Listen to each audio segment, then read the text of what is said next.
Korte Suprema na siya magpaliwanag. Gawa na yung ating reklamo laban kay Larry Gadon. At ipafile po mamaya. Tutusin ang Kamara po, may kasalanan dito. Huwag nilang sisihin ang kahit sino kundi sarili nila. Kapag palpak sila palpak ang proseso nila. Pagkatapos magagalit sila. Dapat galagin ang kataas-taasang hukuman at ang rule of law. Sapagkat kung walang rule of law, kanya-kanya ng interpretasyon. Gulo na po yan. Sundin nyo. At nakakahiya naman si Senator Pangilinan. Kung abogado siya, hindi niya susundin. Di bali siguro si Senator Bama, si Senator Ontiveros. Kumbaga, patawarin nyo sila, hindi nila alam ang kanilang ginagawa. Ngunit si Senator Pangilinan naman, at saka payo ko rin po sana, kung hindi naman sana ikagagalit ni Senator Tito Sotto, may kasabihan po sa Batangas, ang naniniwala sa sabi-sabi, walang awa sa sarili. Huwag na kayong makinig sa legal luminary. Ang legal luminary, quote-unquote, na nagsasabing huwag kayong sumunod sa Korte Suprema, hindi po legal luminary yan. Pulang luminary yun. Alor, ano bang hindi nyo naiintindihan sa Supreme Court? Yung Supreme o yung Court? Sabi niyo doon sa payag po ni Disbar at Ortiga doon po sa sinasabi niya na tuta po mga Duterte ang ating Korte Suprema. Ay sa Korte Suprema na siya magpaliwanag. Gawa na yung ating reklamo laban kay Larry Gadon. At ipafile po mamaya. Larry Gadon, hey! Ito po ang abogado na tunay ng bayan. Attorney Topacio. Go ahead, Attorney, mag-cover ako.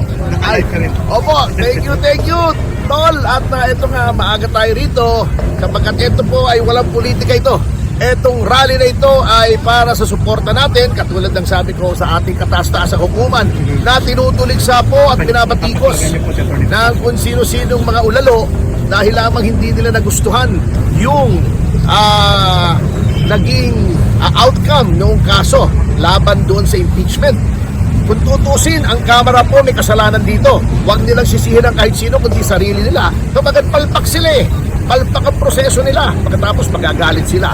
Ngunit kung ano po man yun, dapat galagin ang kataas-taasang hukuman at ang rule of law.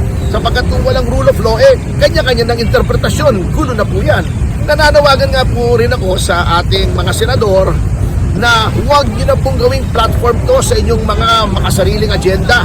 Lalong-lalo na si Senator Ontiveros, si Senator Bama Aquino, si Senator Kiko Pangilinan. Sundin nyo.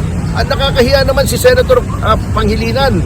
Kung abogado siya, hindi niya susundin. Di bali siguro si Senator Bama, si Senator Ontiveros. Kumbaga, patawarin nyo sila, hindi nila alam ang kanilang ginagawa. Ngunit si Senator Pangilinan naman, at saka payo ko rin po sana, kung hindi naman sana ikagagalit ni Senator Tito Sotto, may kasabihan po sa Batangas, ang naniniwala sa sabi-sabi, walang awa sa sarili. Huwag na kayong makinig sa legal luminary. Ang legal luminary, quote-unquote, na nagsasabing huwag kayong sumunod sa Korte Suprema, hindi po legal luminary yan. Pulang luminary yun. Mga kababayan, tanungin ko na si Attorney Topacio. Thank you sa mga fellow live stream and social media practitioner. Attorney Topacio, bakit kailangan pong magkaroon ng panawagan ngayon ng taong bayan na idulog sa Korte Suprema ang pagdidisiplina dito sa mga walang galang sa naging desisyon ng Korte Suprema? Gaano kahalaga ito sa interes ng ating bayan sa tinatawag po ninyong rule of law? Unang-una po bilang isang officer of the court, sapagkat lahat po ng miyembro ng Philippine Bar, mga abogado, ay mga officers of the court. Bilang officers of the court, katungkulan po namin ay pagtanggol ng dignidad at integridad at ang reputasyon ng kataas-taasang hukuman laban sa mga tumutuligsa sa kanya at nag-criticize unfairly. Alam niyo po, hindi naman po masamang umuna. May freedom of expression po tayo na garantisado ng ating Bill of Rights. Ngunit, hindi po ibig sabihin may freedom ka, it is unbridled freedom. Lahat po ay may hangganan kapag yan po ay nagko-cross na ng line between legitimate criticism and personalities, insults, scurrilous libel, yung paninirampuri na katulad ng sinasabing kaya daw nanalo puro appointee ni Duterte. Yung hindi nga appointee ni Duterte nakisama Ganoon katindi ang pagkakamali ng Kamara na kahit yung ka-appoint lang ni Pangulong Marcos ay kumampi sa majority ng Supreme Court. Correct. Yung appointee ni Pangulong Benigno Aquino dito na siyang Senior Associate Justice at noong ginawa yung desisyon ay Acting Chief Justice. Yun ang unang-una, siya yung ponente. Yung mga nagsasabi ng mga ganito, ganoon laban sa Korte Suprema, they do not know how the court works. At mamaya po ipapaliwanag natin alam niyo po, kung may time kayo, no, ganito po kasi yan. Para maliwanagan ng iba, kasi yung iba dyan, hindi abogado. Hindi naman natin sinasabi, porket hindi abogado, hindi na pwedeng pumuna. Ngunit, siyempre, huwag naman yung sabihin, mas tama pa kayo kaysa sa 13 maestrado. Number 2, yung mga nagsasabing ganito, ganon, tuta ni Duterte, they do not know how the court works. Baka kung abogado man sila, they have not been to the Supreme Court. They have not argued before the Supreme Court. Ganito po yan, ano, para mapaliwanag ko. Ano? Kapag may isang kaso po, yan ay ina-assign sa isang ponente. Yan. Yung ponente yan ay gagawa ng isang ponensya dahil sa tingin niya yun ang tamang desisyon. Hindi pa po yun ang final. Draft pa lang po yun. Yan po ay sinisirculate sa lahat ng mahistrado. Kung ikaw ay sang-ayon, ikaw ay magpo-concur. Kung ikaw ay hindi sang-ayon, ikaw ay magdidissent. Kung yung draft ng ponente ay mas marami ang nagdidissent, yun ay magiging minority opinion.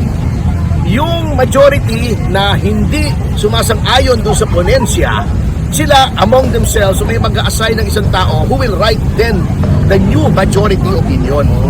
The mere fact na yung original ponente na nagsulat ng ponensya, walang tumutol doon at yun ang naging majority at in fact unanimous decision, ibig sabihin, from day one, antimano, walang tumutol doon sa kanyang ginawang ponensya. Ibig sabihin, yun ang tama. Attorney, may pangalawang tanong namin sa iyo. Hindi daw legal decision ang ginawa ng Korte Suprema. Sabi ng mga kritiko, ito daw ay political decision na nag-a-absolve kay Sara, bagamat walang deklarasyon ng absuelto siya. Naniniwala pa kay attorney dito na political decision na ginawa ng Korte Suprema? Basahin muna nila yung 97-page decision, pati yung mga concurring opinions. Hindi po ina-absolve. In fact, napakaklaro po ron. Meron pang mga ibang avenues for redress. Yung mga nagsasabing may kasalanan si Vice President Sara Duterte na hindi po foreclosed, ibig sabihin hindi nasarhan yung mga avenues na yon. Pwede silang pumunta sa ombudsman, pwede silang mag-file ng admin, etc. Ang pinigil lang po ay impeachment. Bakit pinigil ang impeachment? Sapagkat defective po. Hindi ko sinasabing mga muka ng mga prosecutors ang defective, katulad ni Luistro, ni De Lima, ni Kapunan. Wala po akong sinasabing mga pagbubuka nila ang defective. Klaro po yan. Yung ginawa po nilang articles ang defective. Okay, klaro. So hindi ito political decision, it is correctly legal and constitutional. Opo, paano hindi magiging legal yan? Kataas-taas ang hukuman. Claro. Ano bang hindi nyo naiintindihan sa Supreme Court? Yung Claro. Supreme o yung Court?